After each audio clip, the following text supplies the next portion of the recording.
अशा सगळ्यांच्या लोकप्रिय आमदार सुरवंताई या ठिकाणी या शिवैक्षक ज्यांनी आयोजित केली ते विविध पाटील राज्य सरकारचे पाचबंधारे खात्याच्या कार्यकारी अभियंता अन्य सगळे सरकारी आणि बंधूभगिनी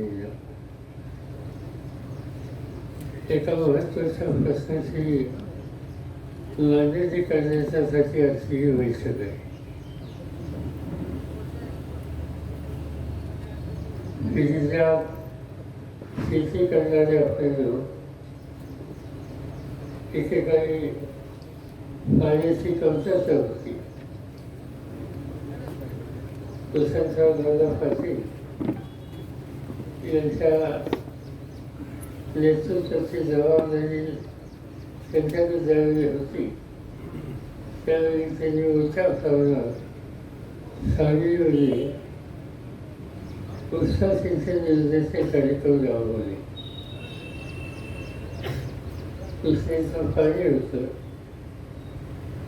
अन्य नद्यांचं पाणी होतं, आणि त्या योजनेमध्ये पाण्याची कमतरता म्हणजे दुष्काळाचा जेव्हा प्रसंग यायचा तो सगळा सांगली जिल्हा आणि विशेषतः आपण ज्या भागात आहोत त्या भागामध्ये एक प्रकारचं परिवर्तन आलं.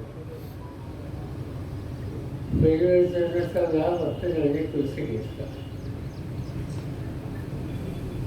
पण त्याचे दुष्काळाच्या सामान्याचा विचार आपण कधी केला नाही.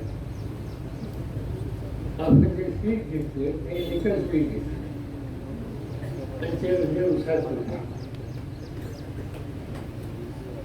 पूर्वीच्या काळामध्ये इरिगेशन खात्याचे वेगवेगळे नियम होते.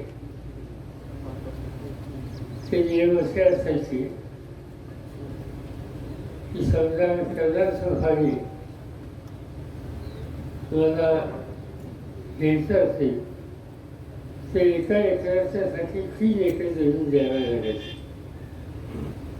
त्याच्या एका एकरामध्ये उभं पीक, दुसऱ्या एकरामध्ये नुकतीच केलेली लागेल आणि तिसऱ्या एकरामध्ये कुठलंही पीक नाही.